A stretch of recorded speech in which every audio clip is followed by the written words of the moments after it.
Welcome to Moments with Mary-Ann. I'm so delighted we're spending this time here today. We have a phenomenal show coming right up with two very special guests. Our first guest today is Kathleen Bershad, and she's here to talk to us about her new book, The Wine Lover's Apprentice. Now, Kathleen has 15 years' experience in the food and wine industry and has honed the art of matching people with wine.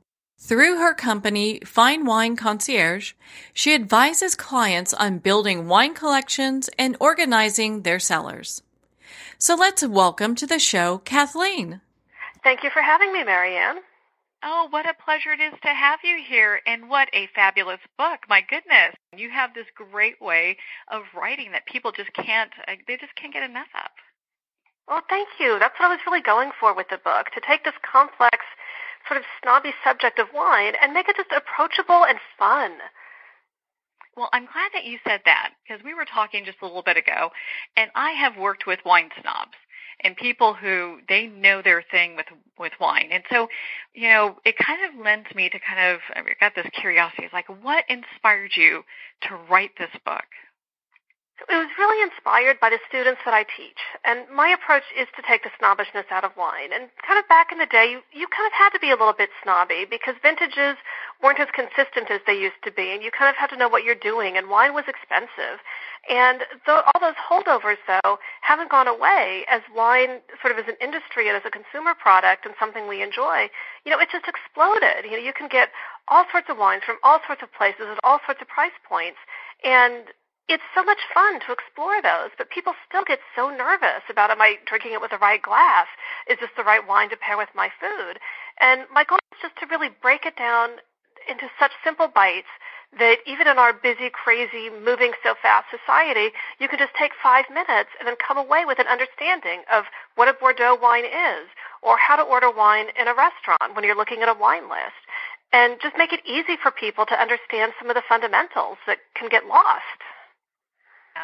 With all that, and and I know what you mean, because when I've had to go and buy a good bottle of wine as a gift, there's a lot to consider, and it's interesting. I would have people weigh in when I was working with the wine snobs. They'd weigh in and say, well, that year Napa was too wet or too dry or whatever the case is, so the vintage isn't quite right. And so it does get a little confusing when you're thinking, gosh, how do I even start? How do I even know what to choose? Well, for most of us, it really doesn't matter because you're just buying something to have with dinner that night. Or, restaurant wine lists, as we all kind of know, you look at them, but they're not very deep on vintages. It's not like they have, except at the really high end, stuff is like, oh, you can pick the 2016 vintage or the 2014 and, which one was better. You really don't have those options a lot of the time. And again, most wine isn't meant to age in the way that these really high-end expensive wines are that you have to worry about. And there's two different kinds of aging. There's wine that will keep. You don't have to drink it within a month or the bottle's going to go bad. Most wines will keep for anywhere from 2 to 5 or 6 or 7 years after that vintage date.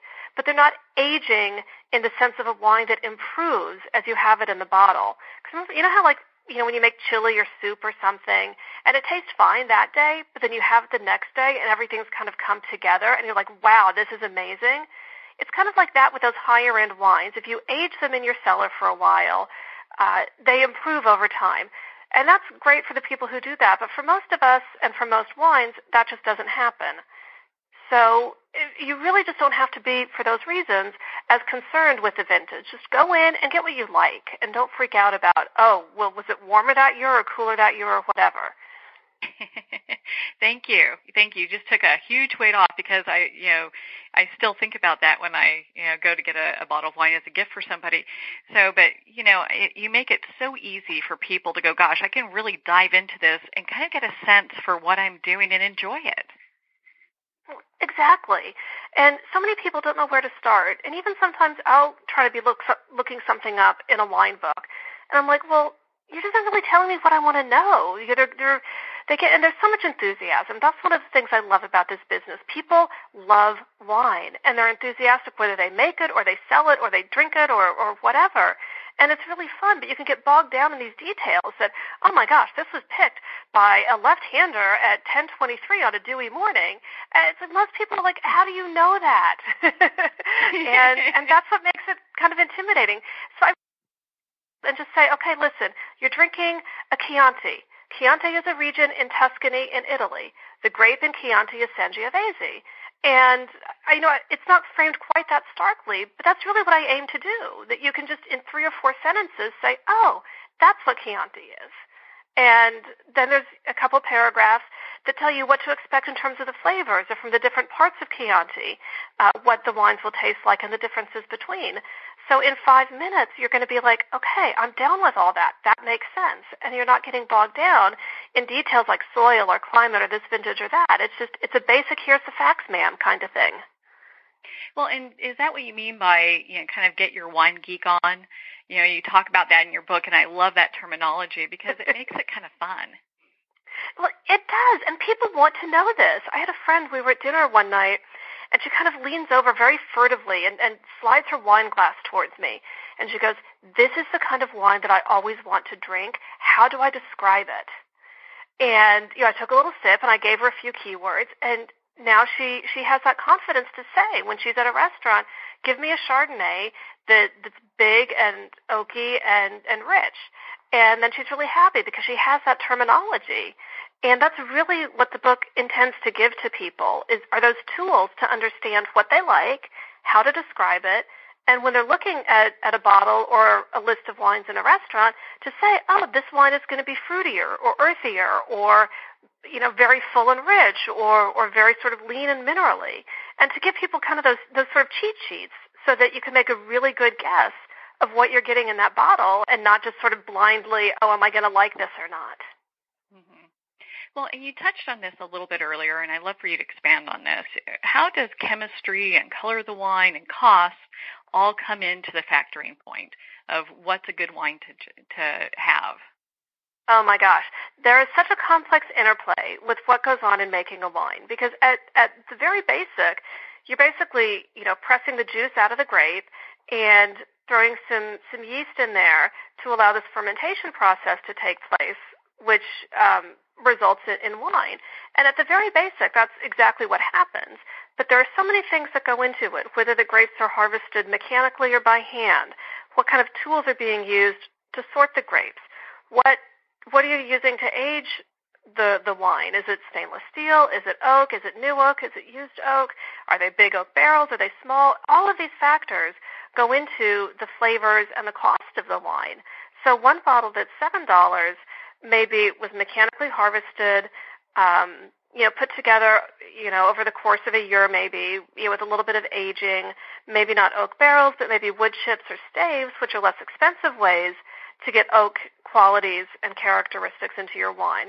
And that's what makes it less expensive versus a wine where it was hand-picked, where they hand-sorted through the grapes to get out the little stems and all the other little detritus. And then they might have aged it in oak barrels, which cost thousands of dollars. I mean, you can spend $4,000 on a barrel, and it gives you 25 cases of wine. So that math versus, $100 or $500 for staves, you can see how the cost really differ there.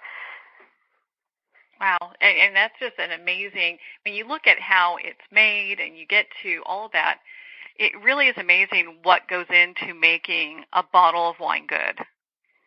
And well, it's funny that you say good because in my mind there are two definitions of good. There's a good wine in the sense that it's a wine that's properly crafted. It's balanced. It has the right sort of combinations of acidity and tannins and flavors, and it's just really properly made. But then the wine, there's a good definition that's your personal definition, as in, do I like this wine? Is it good to me? And it can be a technically perfect wine, but if it doesn't suit your palate, then I can tell you this is the best wine in the world and it costs hundreds of dollars. And if you're like, I don't like it, then it's a bad wine for you. So don't get bogged down too much in what is a good wine versus a bad wine, because it's really, sort of on the palate of the beholder, as it were. I understand that completely. I've had wine before where they're saying, oh, this is hundreds of dollars a bottle, and it was horrible. Yes.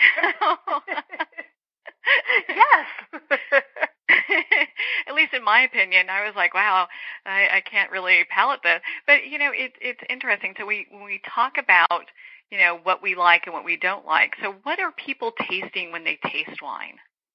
That's a great, great question. And this goes back to what I was saying about learning the sort of the key differentials between different kinds of wine. So what you're tasting when you taste wine, the broadest and easiest to understand differential is New World versus Old World. And Old World wines are pretty much Europe, Italy, Spain, France, whatnot. And New World wines is kind of everywhere else. So it's California, it's Oregon, it's Chile, it's Argentina, it's Australia, everywhere else in the world. And the key difference is Old World wines tend to be less fruity. You get more earthy flavors, maybe more floral flavors.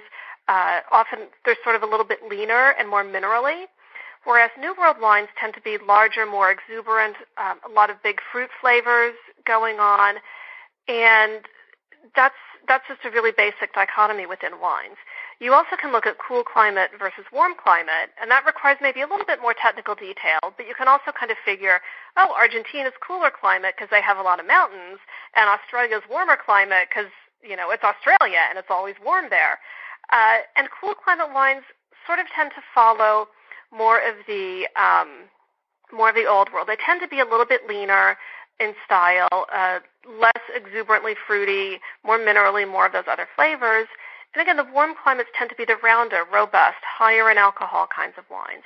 So when you look at kind of just those two factors, you can get a really good idea of what you're going to be getting in the bottle. Oh, that makes it so easy how you break that down.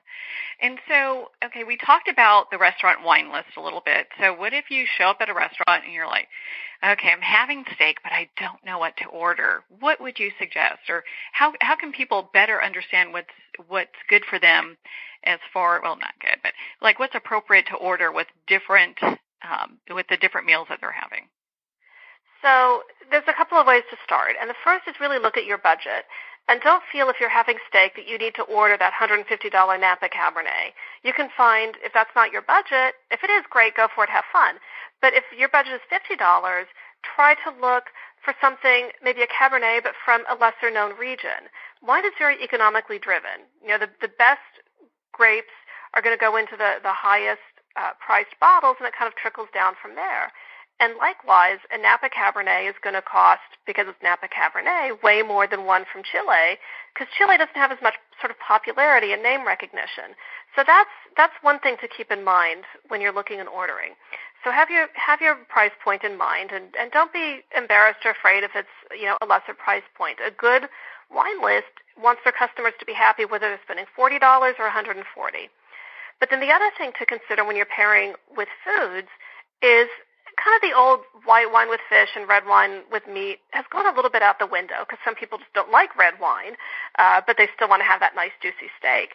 So look at the heaviness of the wine compared to the heaviness of your food, and you want to match heavier wines with heavier foods and lighter wines with lighter foods. So maybe you're having a Dover sole, but you want, this is going to be a really bad example, but a lighter fish.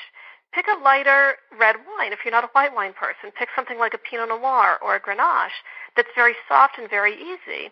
Likewise, if you want steak, but you're a white wine person, maybe a really big, rich California Chardonnay will go with that if that's what you prefer. But again, Cabernet is a heavier grape, so if you just like that red Cabernet match with your steak, go for it. But consider that just match light to light and heavy to heavy, and you really won't go wrong. So because you've got such great experience with this, let's say someone's in the grocery store or the liquor store, package shop, whatever they call it, and they're trying to decide on the perfect bottle of wine to take to a dinner. What would you suggest for some regions that they can kind of consider that's maybe out of the box?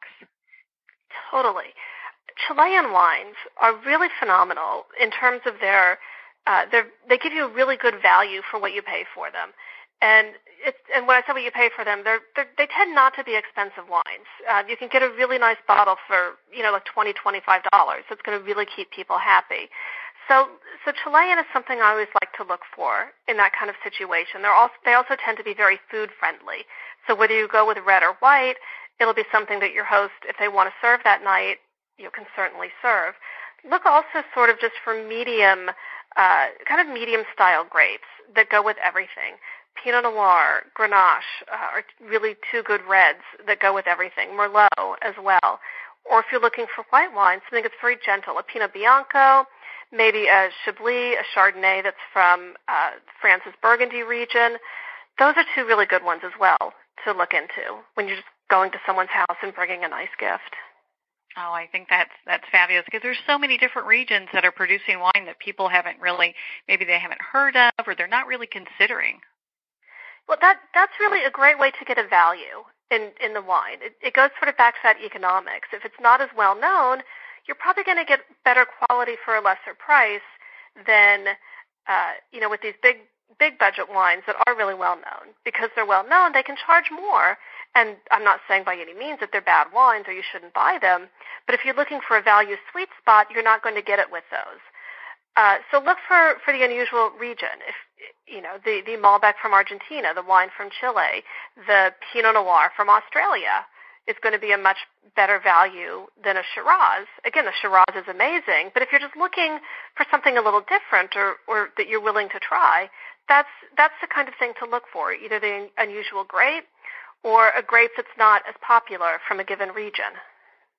Well, and I felt that your book was so well done because it has listed the different regions that people can kind of get more familiar. Like if I want to look at a wine from Chile, then, hey, you've got a whole section on that. So it really helps. Well, and it's broken down in what I call sort of Twitter-sized bites. There's, just that first sentence on what do you need to know about this region? Are these value wines? Is this all about bubbly? Is this a region where if you want rosé, find one from here? And it just gives you that one sentence to encapsulate what that area does best. And then I talk about the grapes, not in any detail, but just these are the key grapes that grow there. These are the best ones.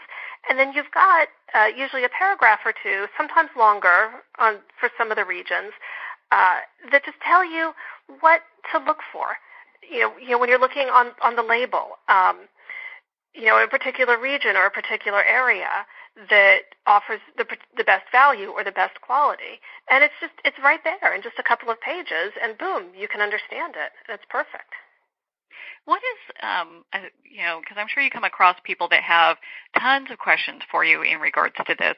What is the number one question you seem to get from people? Oh, I know it's like, there's a lot there to work with, right? there is so much there to work with because everybody sort of has their own little wine bugaboo, and so it's really hard to encapsulate just the one, but it's really how do I know what to buy, and that is such a personal question. But what it comes down to is understanding, sort of your palate and the types of wines you like, and then seeking those out is really the best way to achieve happiness with and become one with your wine. Well, I guess it's all in the exploring and kind of discovering, maybe as you're saying, like the different wines, which ones you like, which ones you don't, and just kind of going with that. And, a really good guideline to follow is what I sort of call the rule of specificity. And that means when you're looking at a label, the more specific it is, the better the wine is likely to be. So, for example, you see a wine that's labeled Merlot, California. That means that the grapes in that wine are sourced from all throughout California. So that's not a bad thing. It just means you're getting a wonderful assortment of fruit from throughout the state. But then you might have a Merlot that says from Paso Robles. So now you're getting a little bit deeper. It's not just from California, but it's from this specific area within Southern California. And then you might see a wine that says, Merlot, Napa, St. Helena. So again, you're becoming still more specific, and you're kind of going up the price point generally as you get more specific as well. So you know that those grapes in that Merlot come from the St. Helena region of Napa. And then you sort of get to the highest level, and you'll see the region and then the specific little town, and then you'll see, from Joe's Vineyard. So, looking at the bottle, that vineyard is from all the grapes in that wine are from Joe's Vineyard. So the more specific, generally speaking, the better quality wine, but also the higher the price point. So when you're looking at that wine list or kind of comparing two bottles in a store, you can use that to think, oh, this is probably going to be a better quality wine than that one, but I'm just going to a barbecue, so that one is okay. Mm-hmm. Well, and again, like California is such a huge state, so to be sourcing grapes from all over California, it would kind of lead you to go, gosh, it's not necessarily that it's bad or not a desirable wine, but it doesn't really give you that pinpoint information. And so when we look at that pinpoint information, what is the reason we're looking for it being so specific? And I want to say this, I get California, but this applies to French wines, to Australian wines, to anything you're really looking at. And one of the rules in labeling for wine, and this is pretty universal, is, you don't really want to cheat the consumer, and say, well, these grapes are all from California, but, half of the batch was from St. Helena, so I'm going to say that it's, all from St. Helena. You're not allowed to do that and kind of fudge things.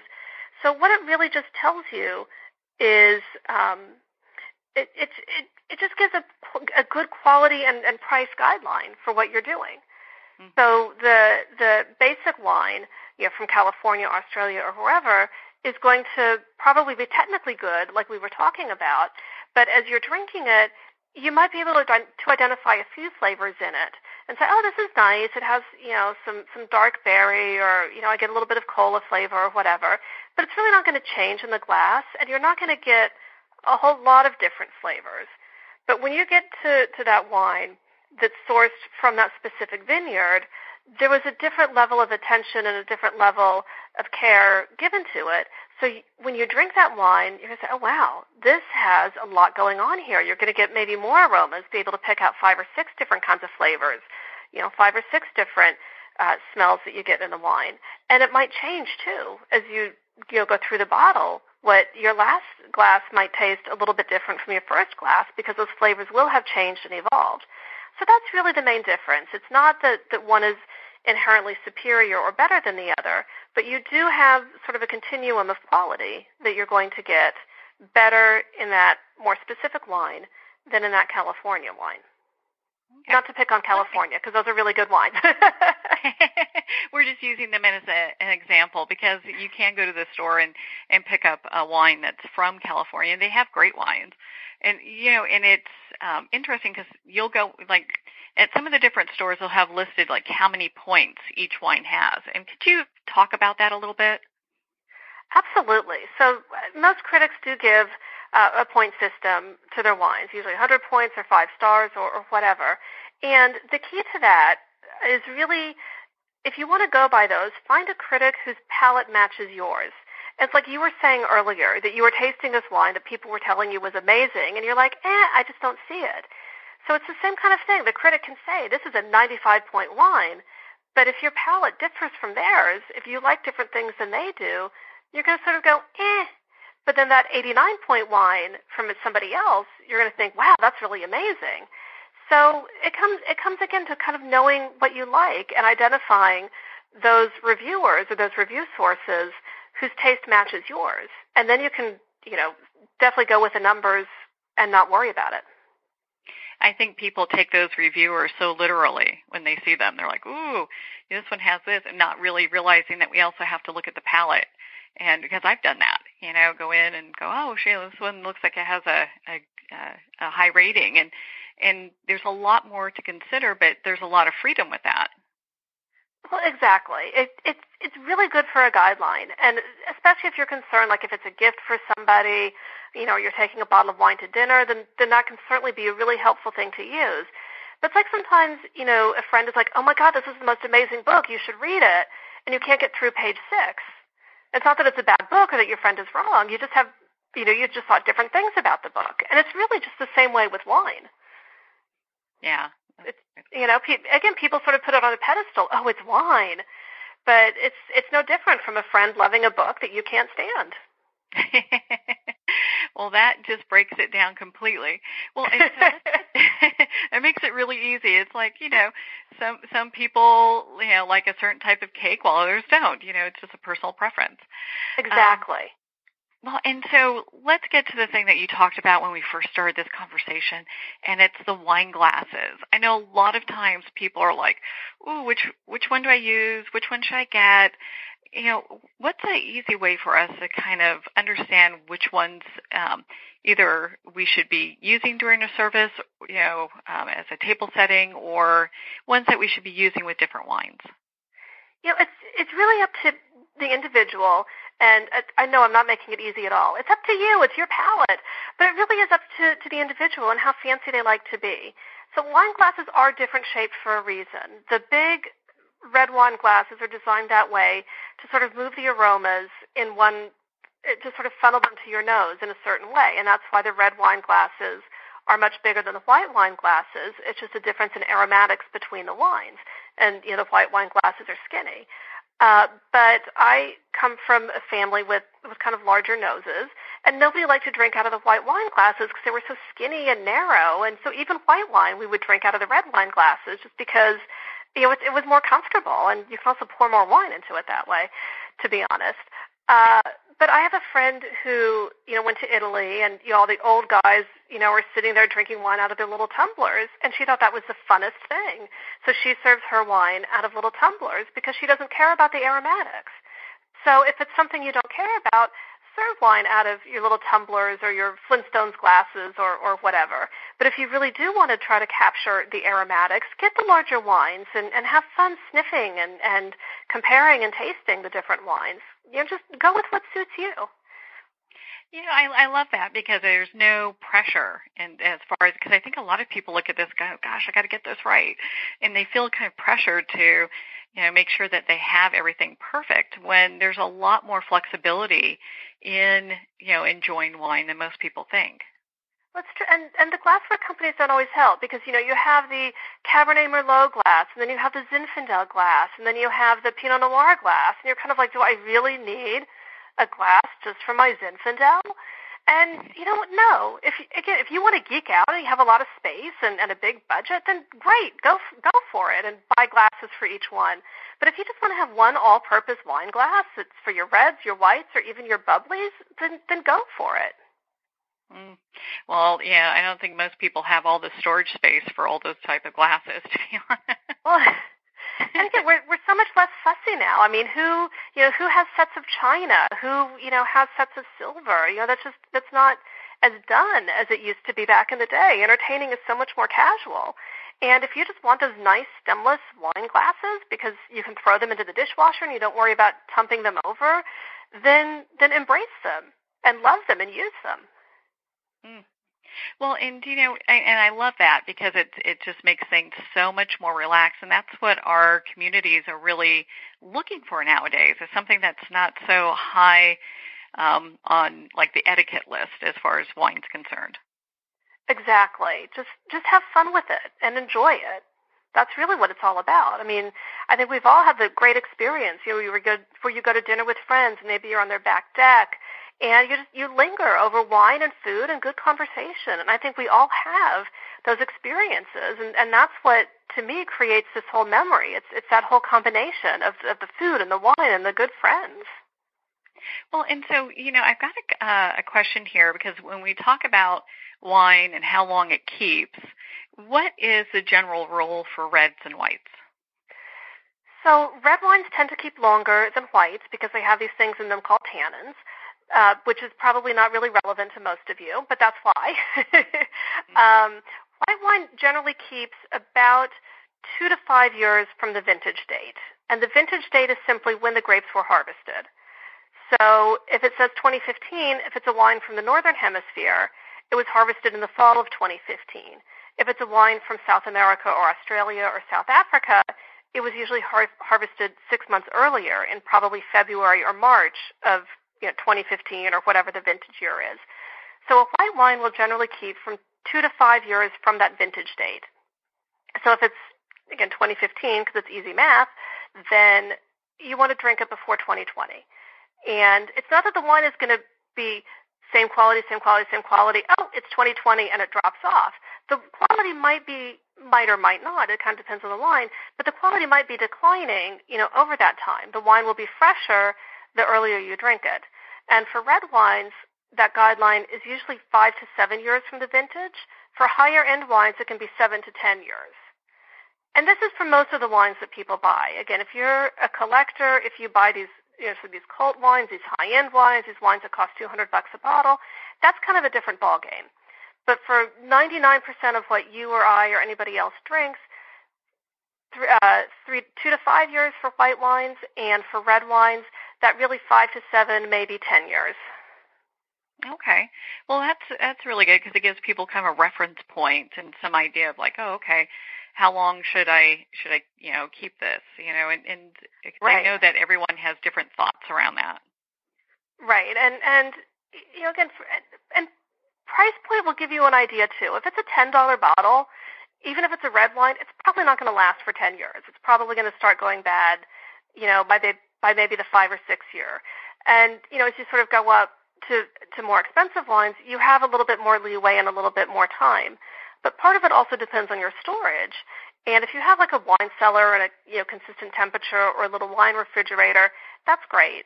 Stick your wines in there and you definitely don't have to worry about them as much.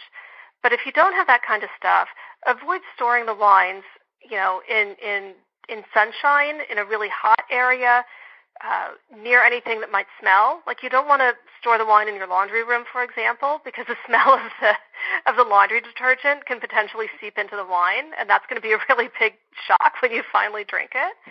But try to find somewhere that's sort of a cool temperature, a little bit dark, and a consistent temperature. You don't want the wine 90 degrees one day and 50 degrees the next day, and up and down. Try to find somewhere that's a generally consistent, cool temperature. Well, that is perfect. Well, gosh, we can talk on this topic for such a long time. Your book is such a great resource, The Wine Lover's Apprentice. Kathleen, where can people connect with you and be part of your community? So you can find me on the web at finewineconcierge.com. I'm also on Twitter as Wine Concierge, and you can find me on Instagram and Facebook as well. Oh, perfect. Well, Kathleen, thank you so much for taking the time to be on the show with us here today. Oh, thank you for having me, Marianne. I had so much fun talking with you. Thank you, Kathleen. It's been such a pleasure to spend this time with you, and of course to talk about your new book, The Wine Lover's Apprentice. Well, we are going to pause here for a quick break. You've been listening to Moments with Marianne. We'll be right back after these messages.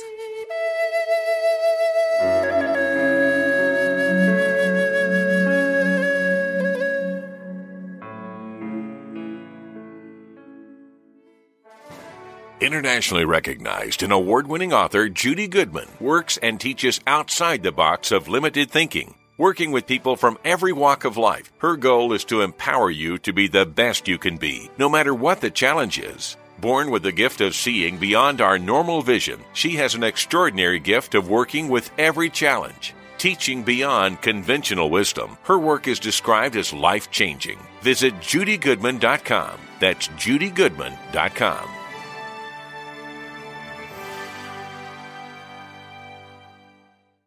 There comes a moment when you realize you're somewhere special, when you discover that each beautiful creature that you see has been rescued from a life of absolute horror and brought to this incredibly free place. Here's where their lives were forever changed and where yours will as well. Discover over 500 tigers, bears, and lions at the brand new visitor center at the Wild Animal Sanctuary just outside Denver. For more information, visit wildanimalsanctuary.org. Discover true freedom at the Wild Animal Sanctuary.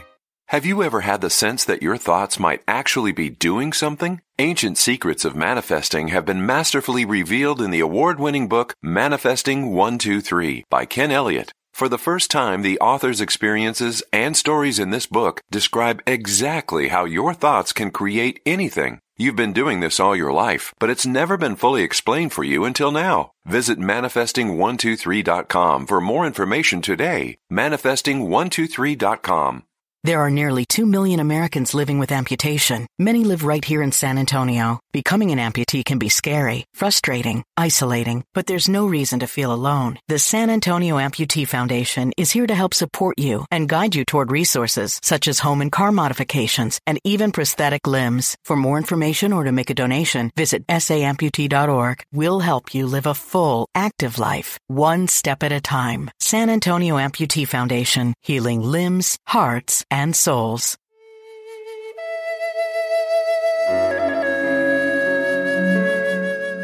Welcome back to Moments with Marianne. So our next guest today is Emily-Ann-Peterson, and she's here to talk to us about her new book, Bare-Naked-Bravery. Now, Emily-Ann was diagnosed with a degenerative neurological hand tremor, which forever altered her 2 decades of livelihood as a cellist and a cello teacher. Refusing to lose her life's love for expression, she knew she had to be brave. And today she's going to share with us exactly that. So let's welcome to the show, Emily-Ann. Thank you so much for having me, Marianne. So good to be here. Yeah, what a pleasure it is to have you here. And my goodness, your book, is such an inspiration. I was really impressed by it. Oh, thank you. Thank you. I was, I definitely did not set out in this whole journey to write a book. So the fact that it is now in existence is still kind of weird to me. Well, why don't we start off with the inspiration behind this book? Because it's interesting, just what motivates a person to start writing down part of their path. And, I mean, you were pretty honest about quite a few things in here. You're very vulnerable in it. Mm-hmm. Yeah, that choice was a tough one to make because, when I was in the book research portion, I was thinking, I'm going to have all these interviews and then I can just use those people's stories in this book to, share, examples and proof that some of these theories are pretty legit. And then I realized, if I'm going to write a book about bravery and I'm not going to be brave in the writing of it, that's pretty lame. So I made an express choice, a very specific choice to not use any of anything but personal examples for that reason. So like a 180 turn for you in some ways, Yeah, it was kind of like it was really just that if I'm really going to write a book about bravery and I'm not willing to be brave myself, that doesn't say a whole lot. And bravery is not intended to feel like completely absent of fear, or like discomfort, or I should say comfort. You are going to feel uncomfortable when you're being brave. Like otherwise, it's not really brave. If it was easy, they wouldn't really call it bravery. So, to answer your question, though, I started this whole thing because I knew I had recently been diagnosed with an essential tremor in my right hand. And as a full-time cellist and musician, that was really bad news. I had no idea at the time that my entire livelihood, like everything in my life, revolved around the stability of my right hand. And when I was watching my life kind of crumble, I recognized that I had no clue what it meant to be brave, truly. Like I was, there's a lot of books out there about fear. And Brene Brown talks a lot about courage and wholeheartedness and belonging. And those are all subjects that surround bravery, but I couldn't find a book out there that was like, here are all the ingredients of bravery. Here are the 3 reasons why we're brave. And so I wrote it. And you got that all together. Well, and I think from your unique perspective, because when you look at being someone who was in music and then you're noticing something that is going to impact your music career, it's like, gosh, what do I do? Mm-hmm.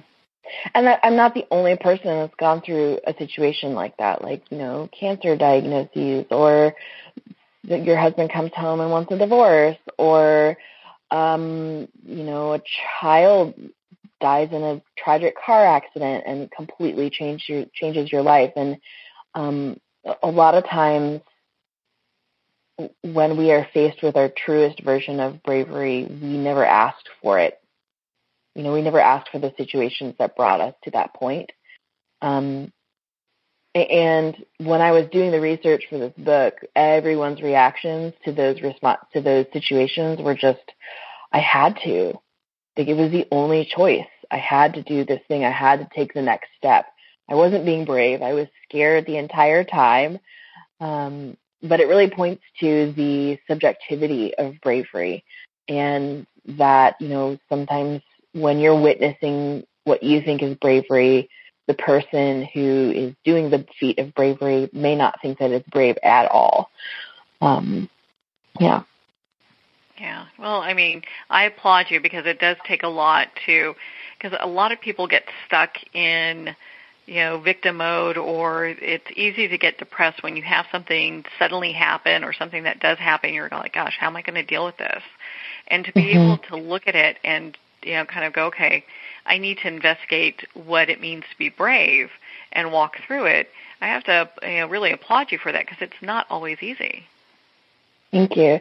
Yeah, I mean, one of the things I recognized in doing the research and interviews for this book, I had over 100 conversations with various people who I thought were brave and who were nominated to be interviewed. And everyone, they all pointed back to this fact that they didn't just wake up brave. They were brave, or they were able to do the feat of bravery, or that brave situation, go through that brave season, because they had gone through previous difficulties. And, the reason why I was able to kind of go, oh my gosh, a life-altering, career-halting diagnosis, I know what I'll do. Like, it wasn't that crystal clear. First of all, it was really, there was a lot of temper tantrums and emotional moments, and it was a long journey, of course. But I definitely point back to the fact that I am an eating disorder survivor, and I went through recovery, and I did that hard work, and it took almost a decade. And because of going through that experience, I was able to go through this experience of this hand diagnosis and be able to kind of like just do a backflip, no problem, And I think that's what happens when we see our heroes out there doing really big, massive feats of bravery. They're able to do those big feats of bravery because they practiced it and they failed previously. And, what we're seeing as heroes is just the very tip of the iceberg of what brought them to that moment. So it's really encouraging, to look at your heroes and say, wow, you did something so big and so bold and so awesome. I now know that bravery is not that big a deal and that I too can get to that point. But it does take, some elbow grease and a lot of time and effort and, yeah. Yeah, it's a lot of determination, because you're so right. I mean, when people go through tough times, there's a lot of falling down with that, and it's all about getting yourself back up and keep going. Right. And the resilience required to be brave on a everyday, daily basis, I kind of acknowledged that I had my favorite tools for building bravery. And I listed 4 of them in the back of in the part 3 of my book. And I just realized that there were these small little tools or small little daily things that you can do that are that nurture the bravery in your life and that nurture that kind of resilience that we're all kind of striving for in our moments of need. Now, I'm so glad you touched on that, because in your book you do talk about the cycle of creativity and courage. So can you expand on that a little bit more for our audience? Sure. Well, it's a cycle. It is, you can't have one without the other, because whenever you are doing something courageous, you're kind of breaking the norm.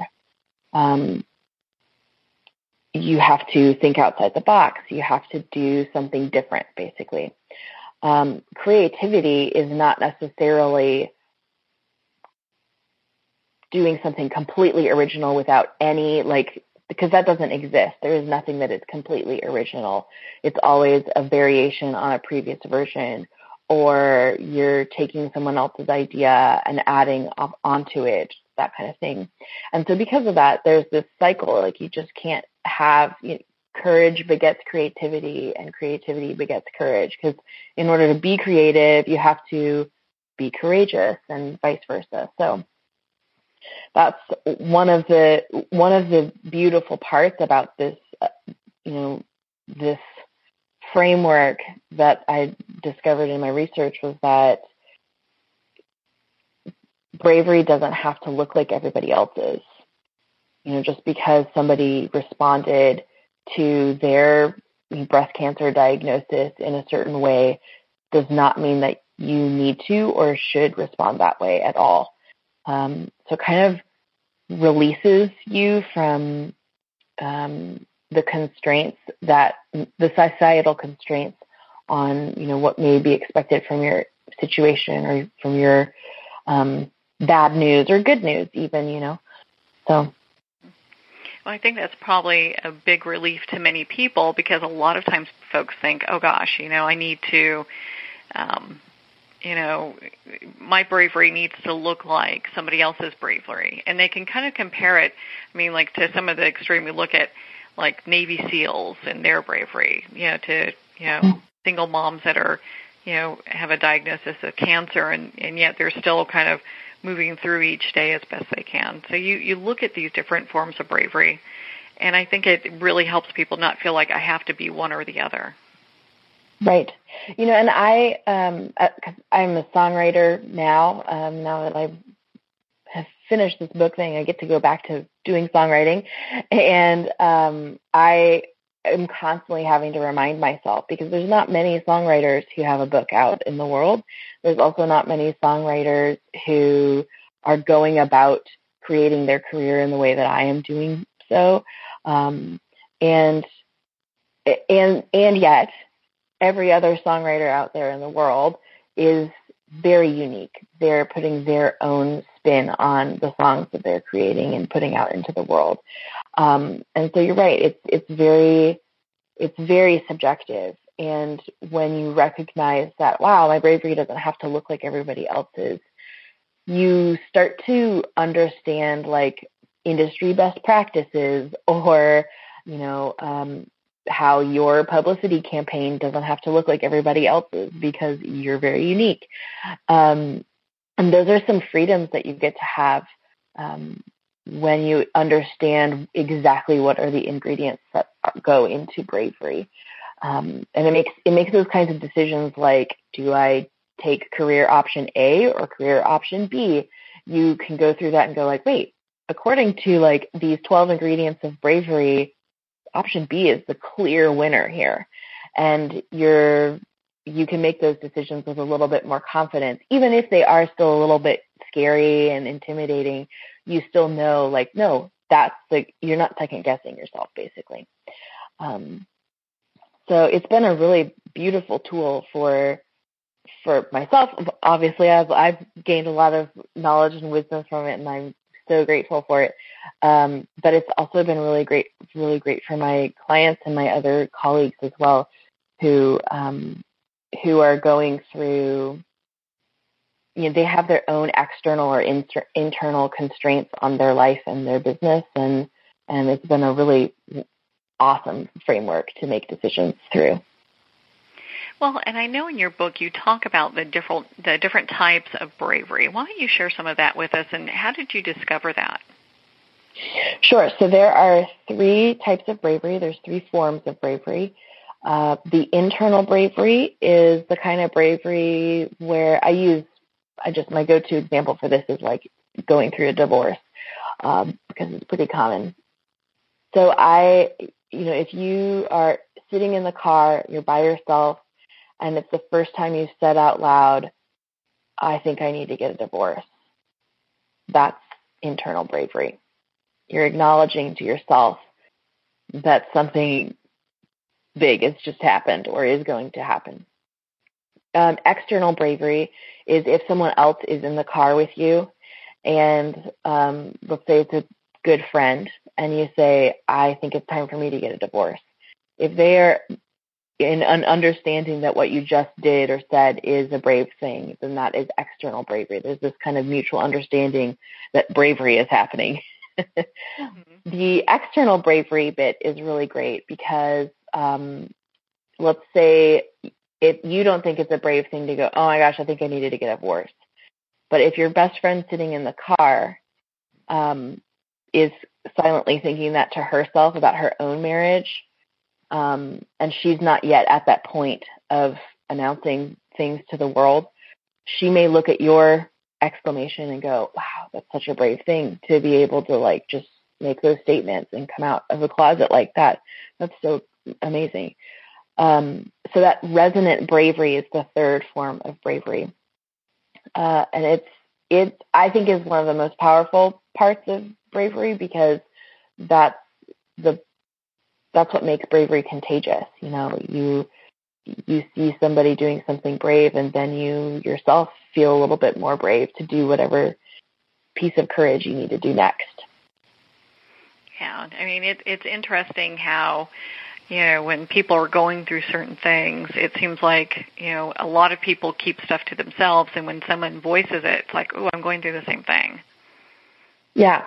Yes. It's you are not alone in needing to feel courageous or your act of courage, that you're not alone at all. That's very encouraging. Well, and I know you also talk in your book about fairy godmothers. So who are those folks? Yeah, in the book I'd say that they wear socks with sandals and definitely don't wear tiaras because they're just normal people who have swooped into your life at various moments and have given you the go-ahead or the chutzpah to make that choice that is kind of terrifying. And for me, that has been, a couple of therapists, friends from time to time who've said, like, no, this is worth it. You need to keep going with this. This is the right path for you to be on. Those are fairy godmothers. They swoop into your life and they say what needs to be said that somehow is like the magic words to say, what you're going through right now should not have to be this difficult. Let's get you some help, and those are just beautiful. Like, I am so eternally grateful for my versions of fairy godmothers. And those have been mentors of mine, creative mentors, songwriting mentors of mine, pedagogical mentors from my days as a cello teacher. Those have been friends, family, but you can kind of go back through your story and pinpoint like, oh, wow, someone swooped into my life and it didn't fix everything all the way, but it certainly gave me permission to continue to do the next brave thing. And sometimes that's all that it seems like we're looking for, is that permission to move forward. Mm-hmm. Mm-hmm. It's so true. There's some really funny, there's so much that can happen when we look for those fairy godmothers too. Like when our eyes are open to the fact that they may exist and they may be wearing socks with sandals, we I have felt that when I've acknowledged that there are fairy godmothers in my life, I have been more receptive to what they have to say as well. Yeah. It just seems like they kind of show up at the right time. Well, and so when you were, going along your journey, was there anything that really surprised you that you kind of discovered? Sure, there's a lot of things that you kind of came across. Yeah, I mean, there's so much. There is, in the book writing process, I got I think a year and a half into the research process and had written one, by that time I had done 2 drafts of the book. And I kept doing these interviews with people, and I just kept realizing, I am still learning so much about this, and I have a feeling that I don't, even though I'm in second draft of this book, and it could be published as is, I was kind of surprised by my choice to not, to take a seat back and just make the choice to be a sponge. And I'm really glad that I did that. I don't think I would have ever chosen to spend 3 years on a book or on a project that's not music related. And I'm really glad I did, because I learned so much. I mean, that was where a lot of these, the organization of these concepts kind of came in place. So there's 3 main ingredients of bravery, and each of those main ingredients has 3 sub-ingredients. Oh, and that makes more sense now. Okay, great. Now we can, that was easier to convey in the communication framework. So I was really glad that I took a step back and just listened some more. So, and that's a pretty standard thing for creative processes, especially for songwriting, that sometimes the song's just not done and you have to put it aside and wait a couple months and then come back to it before you can finish it and perform it and record it and do everything else. There's something about that space that it gives you this subconscious power to make connections that you wouldn't have been able to make before. Yeah, without a doubt. It's interesting. It's because I know some people that, they get through they start their process, whatever that looks like for them, and as far as writing is concerned, and they kind of, sometimes I have a group of people I know that will be it can't happen fast enough, and they're trying to get it going, and other people that just allow, and then it just kind of happens. There's something to be said about both strategies. There's definitely been seasons of my life where it really did need to happen, and I'm really glad that it did, and I wouldn't have been able to produce something if I hadn't had that, fire under my butt. So there is a time and a place for everything. Yeah, sure. For sure. Well, and so in your book, you also talk about vulnerability, and I'd love for you to share with us what that means for you. Oh, man. Well, vulnerability involves revealing something that has previously been hidden. And it has a lot to do with context, and it has a lot to do with honesty and boundaries and timing, all of that. Being vulnerable is partly this choice. First of all, when you're being vulnerable, you are choosing into that situation. If you haven't chosen to be vulnerable and you feel vulnerable, then you're more on the victim of a crime kind of situation, or someone has overstepped your boundaries, and then that's we're now dealing with a justice issue, not just a oh wow, I feel really vulnerable, if that makes sense. So understanding how the boundaries were set in place and understanding where they were set in place and who's in charge of lowering or raising that boundary. That's all part of vulnerability. Does that kind of answer your question? Sorry. Yeah, no, it sure does. I mean, I know in your book you talk about it, there's like an equation to it as well. It's like risk, and context, and honesty, and how all that comes together to equal vulnerability. And I find that pretty fascinating. Yeah, I mean, those three sub-ingredients of vulnerability, honesty, risk, and context, those are, when you recognize that those are the three main ingredients of vulnerability, the choice to be vulnerable can be a little bit easier too. One of the metaphors that I use to describe context is that, like, since my book is called Bare-Naked-Bravery, we'll use this metaphor. If you are going to be naked, if you are naked in public at the grocery store, the context of the grocery store makes that vulnerability likely that you will get rejected and or arrested.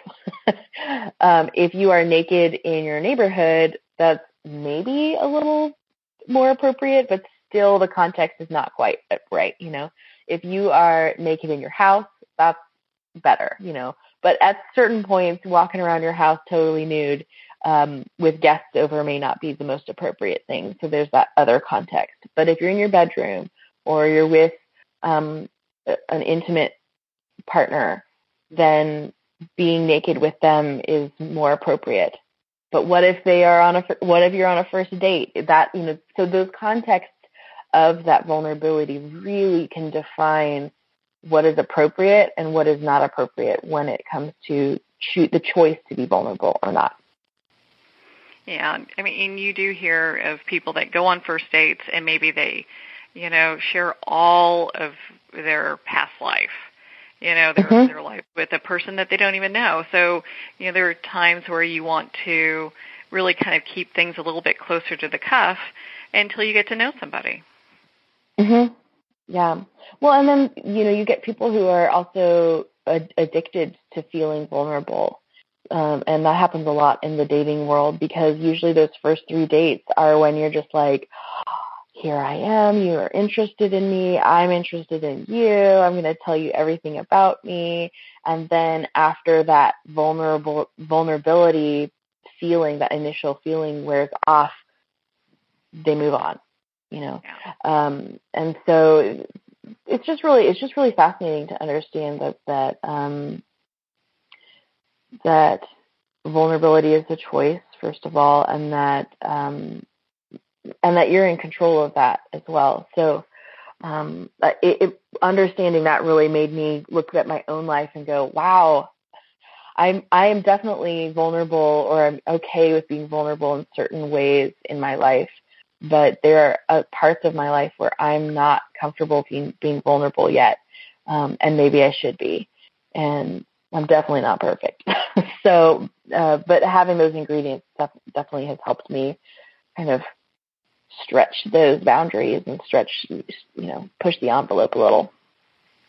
Well, and so what do you think are some of the gifts for practicing bravery in our lives? Oh, man. I mean, I think a lot of us are driven by a need to feel connected or numb. And when you truly understand what bravery is and what it involves and how it works, you are hyper aware of how your decisions affect other people and affect your own life. Mm-hmm.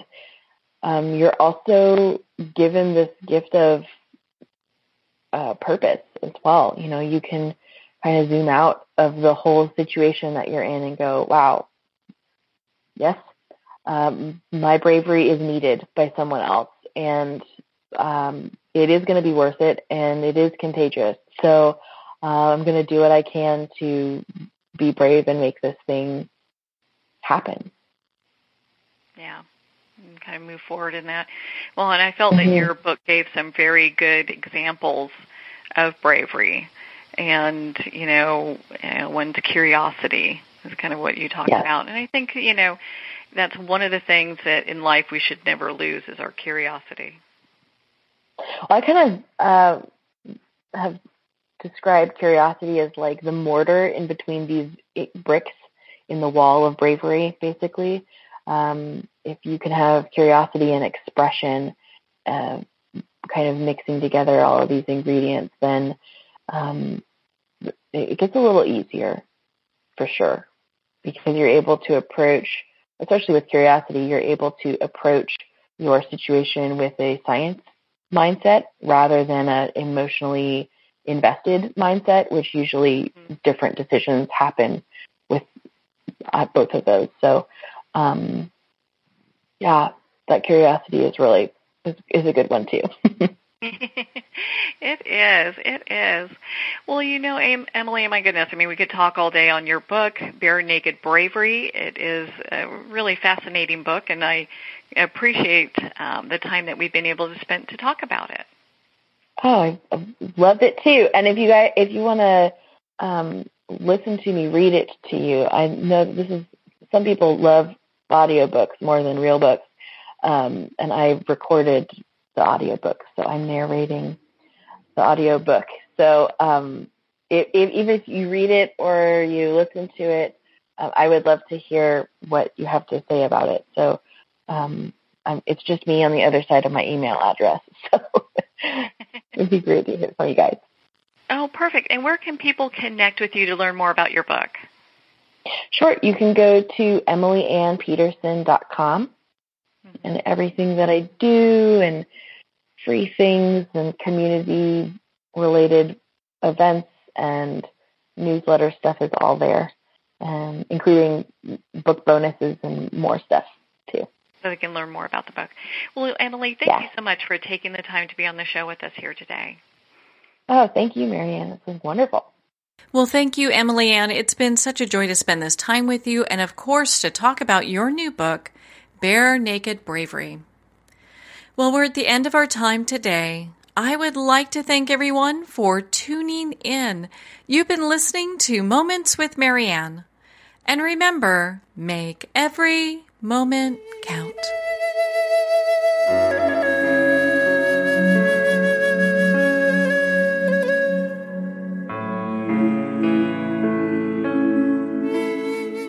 In a single moment, your life can change. Moments with Marianne is a transformative hour that covers an endless array of topics with the best of the best. Her guests are leaders in their fields, ranging from inspirational authors, top industry leaders, and business and spiritual entrepreneurs. Each guest is gifted and a true visionary. A recognized leader in her own work, and while teaching others to develop, refocus, and grow, Marianne will bring the best guest and sometimes a special surprise. Don't miss this. You never know just which moment will change your life forever. Moments with Marianne airs every Thursday, Friday, and Sunday at 8 p.m. Eastern, 6 p.m. Mountain Time. Make sure to tune in and visit momentswithmarianne.com for more information.